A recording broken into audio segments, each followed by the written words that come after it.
Hey guys, today we're headed back up to northern Tennessee to check on the progress of the Riviera and spend the afternoon with the owner trying to get it a few more steps towards roadworthy. And later today, I have a surprise for the owner using some of the comments and stories that you all have shared. So be ready, because some of you will be getting a shout out later. This is going to be fun. Looking quite a bit better than the last time I was out here.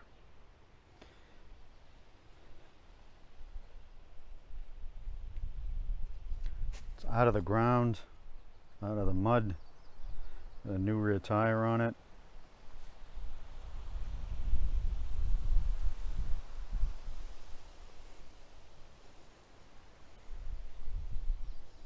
Front tire, that didn't hold air. Didn't expect to, because that was the spare that was bias ply. I think the owner's getting the rear tire, which is why that's up in the air like that. Pretty sure he's going to bring it by today.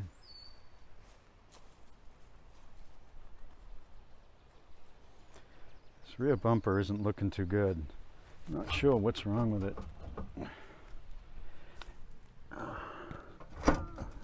Oh boy. Oh, I see. Oh boy. It's been pulled right away. Wow. Okay, that's not the best, but it's easily fixed. Luckily, it's just one bolt. Well, I can finally see the underside.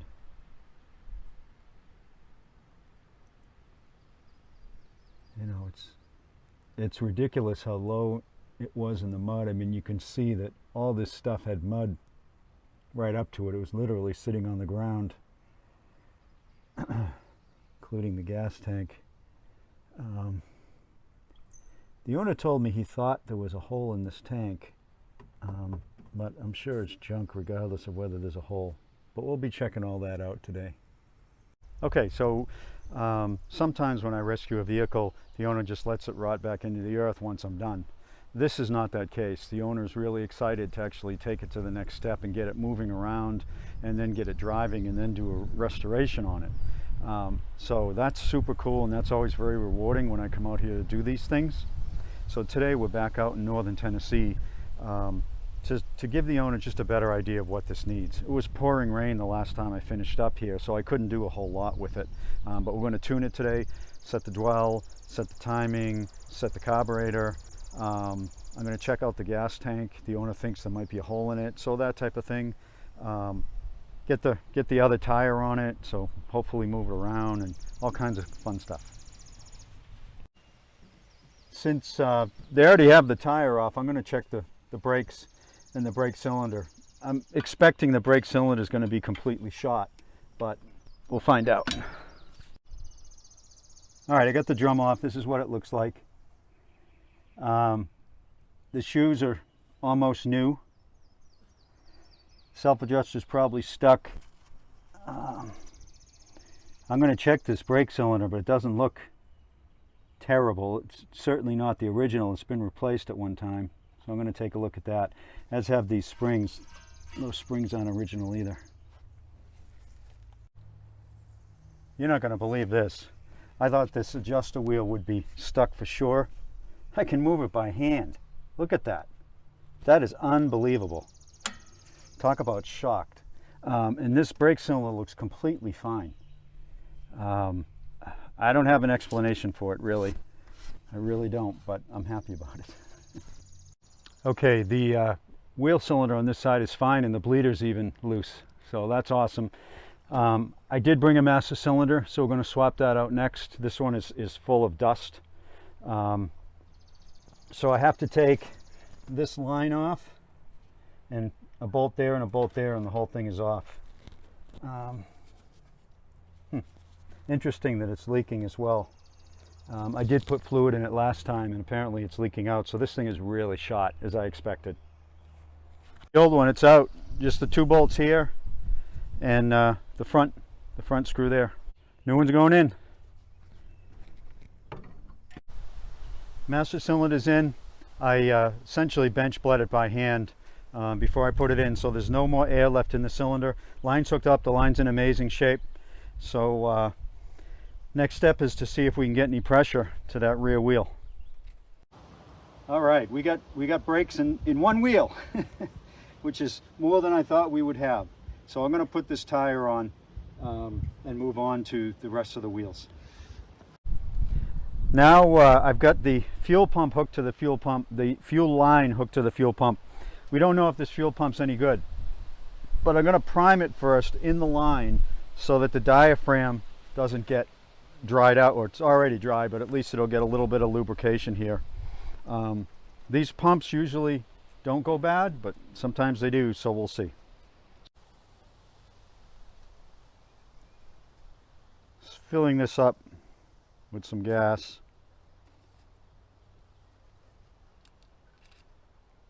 Just so that the fuel pump doesn't have to start dry.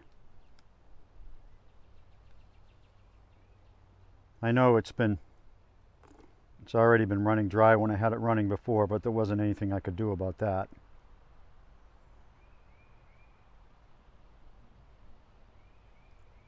Okay.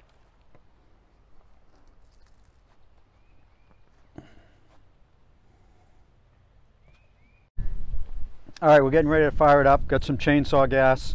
Just going to prime it a little bit. Hopefully the fuel pump picks up suction.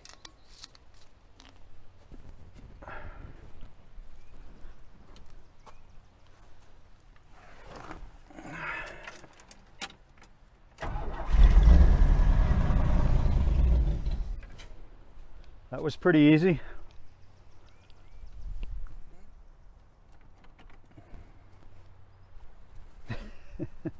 Can't ask for much better than that.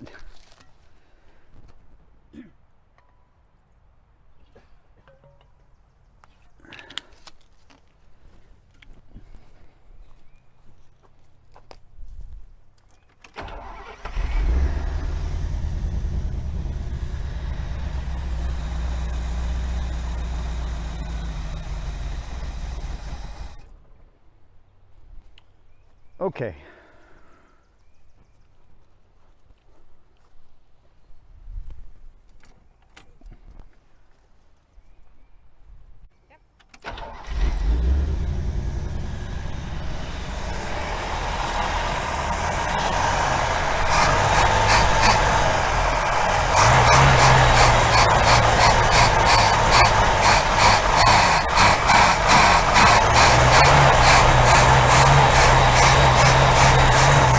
Fuel pump's working.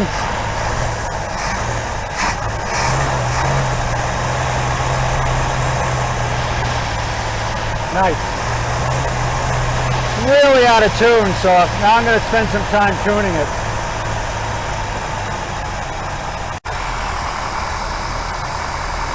So the dwell on this was about 40, way off, supposed to be 30.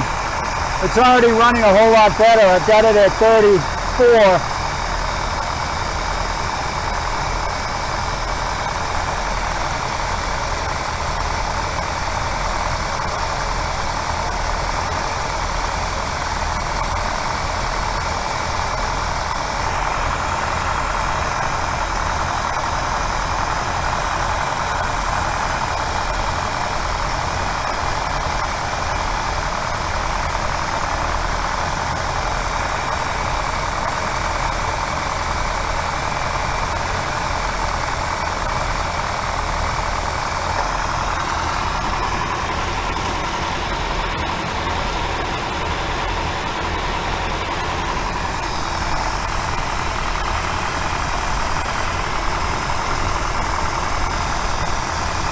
There we go.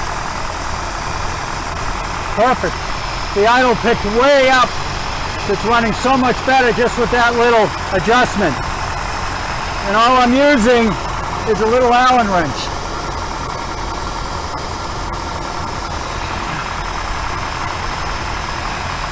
And you just stick the Allen wrench in the window of the distributor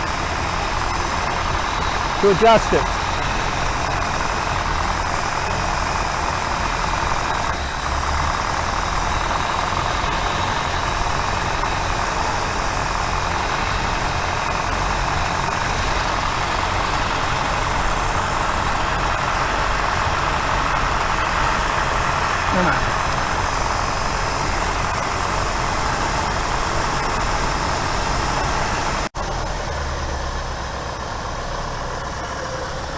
All right, I'm adjusting the carburetor now.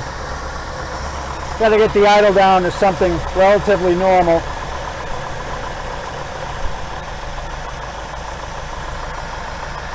So that's about 850. That's as low as it's going to go in its current state of tune. It's the two primary mixture screws here. You turn them half a turn at a time. Wait, and see that? That got worse. So back it back out that half turn. Wait, then back it out another half turn. See, that got a little bit better. All the while I'm watching the tach here. If the tach goes up, it's running better, but you can hear it as well. Okay, now I'm going to move to this secondary one. I'm going to back that one out half turn. Didn't make much of a difference. Going to try some more.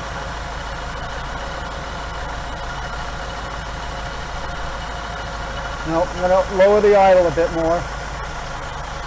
See how much smoother it is? Now I'm able to get it down to 800. Back this out.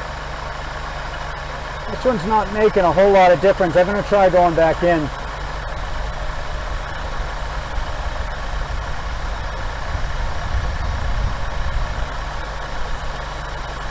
Not much difference on that one. That area might be dirty inside the carb.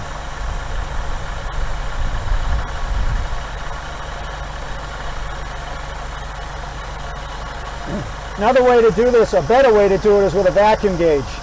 But I forgot my vacuum gauge. So I'm going to have to do it with the tach. It's not as good, honestly. Vacuum gauge is the way to do it, but I don't have it with me. But as you can see, this is way better. It's idling now at 800. It wouldn't do that before.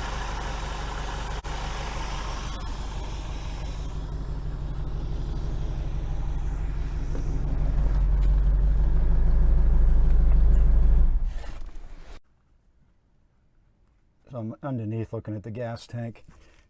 You can't really see, well, actually you can see it. That's the tank right there. There's a huge hole in it on the top, huge. So it's got to come out. You've got these two bolts, one there and one there. And what you do is you loosen them up a bit and then you just slide them forward and they pop out through those holes. But of course the whole mechanism is turning here. So I'm going to have to find a way to hold that to get these out. Okay. All right, I'm disconnecting the fuel gauge wire. It's the last connection. And the tank will be out in a sec.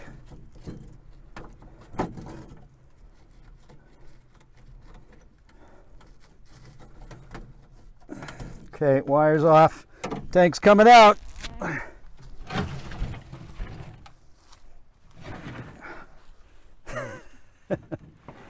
Wow.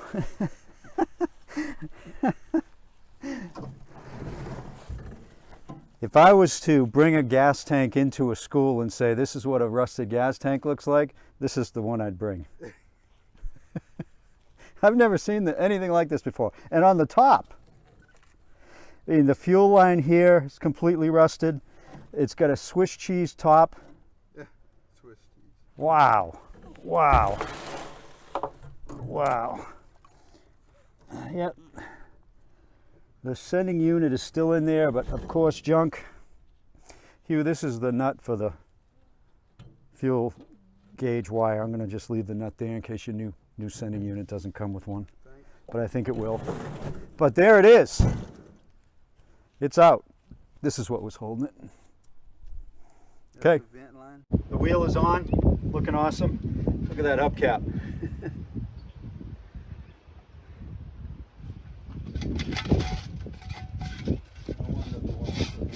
Yep.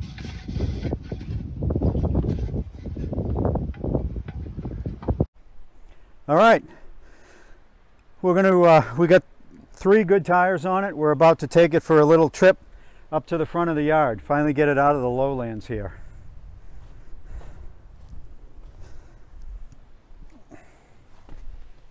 All right.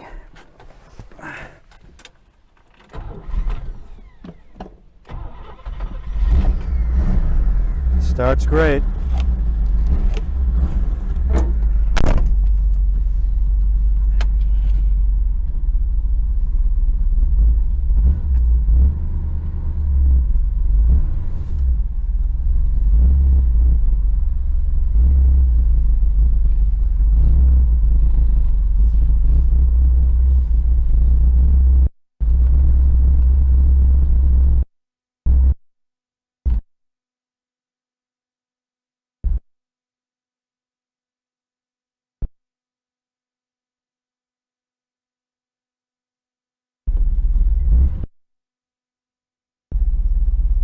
boy, this is a treat.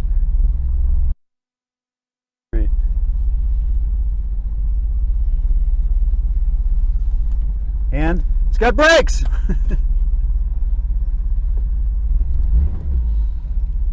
Not great, but it's got brakes.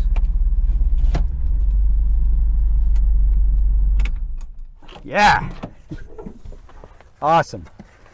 Awesome.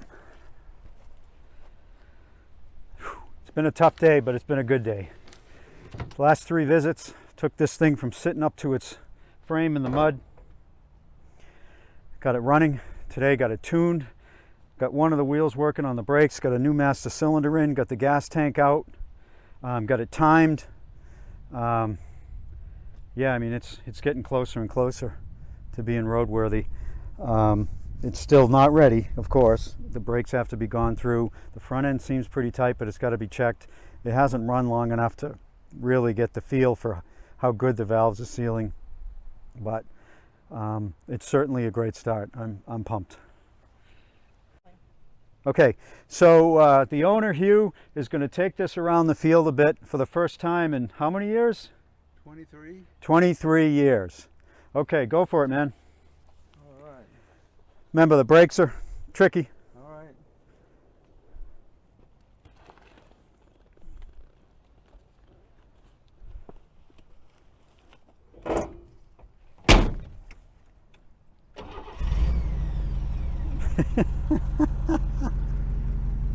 Yeah.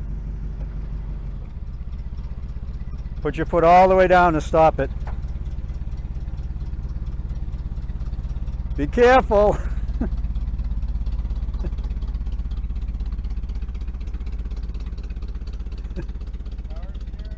Yeah, oh yeah. Power steering works good. Look at that. There's Buick power there, man.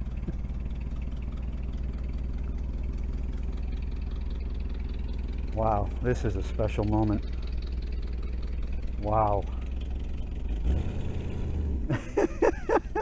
This is awesome.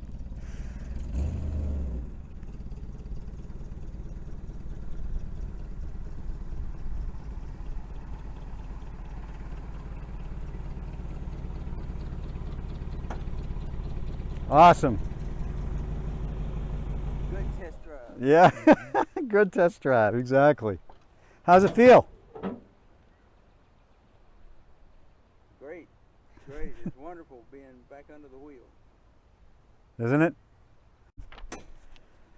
Okay, so Hugh, when I posted the video of getting this running, I got thousands and thousands of views. This car has really resonated with the audience. Comments for every comment that's made. There's hundreds of other people that don't comment but still love it.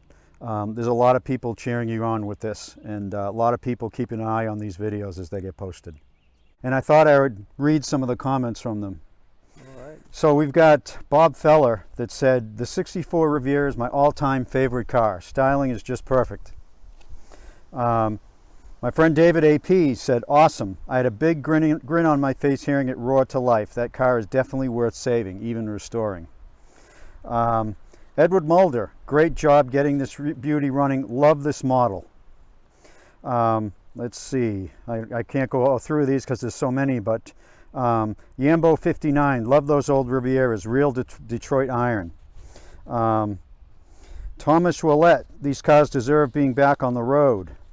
Jay Delancey, these are great cars. I hope you save it. Robert Schwartz, my father brought a 63 Riv new, and it was the most beautiful car I'd ever seen. I took my driver's test in this car and used to steal it from my parents at every opportunity. Let's see. Glenn Oropeza, nice find, worth restoring. Jeffrey Pinder, great car, best year. I agree with Jeffrey on that one. Brent G, great car, I love that body style. Oliver Petrovsky, cool car, my favorite model from Buick. Sly Dillian, nice job, running like a top. Cynthia Warren, I had a 64 with a 425 in it before I went in the Navy. Sorry I didn't keep it. You still kept yours, man. Let's see, this one's great. Jazz Victrola.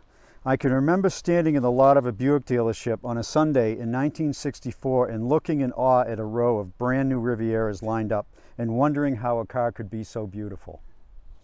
Bobby of Earth, 10 years old when my dad's cousin stopped by in his new gold 64 Riv to give my dad a ride. It was all white smoke and tire marks all the way up the street. Of course I was hooked. And I could go on and on. I'm going to leave you with these. But there's been such a reaction to this car, and I really appreciate you letting me come here and getting it running for you. It's been a treat. The treat's all on my side. Right. Well, here you go. Thank you. And good luck. We will definitely stay in touch, and call me whenever you need help. All right. Okay. Thank you so much. Yeah, thank you. God bless you.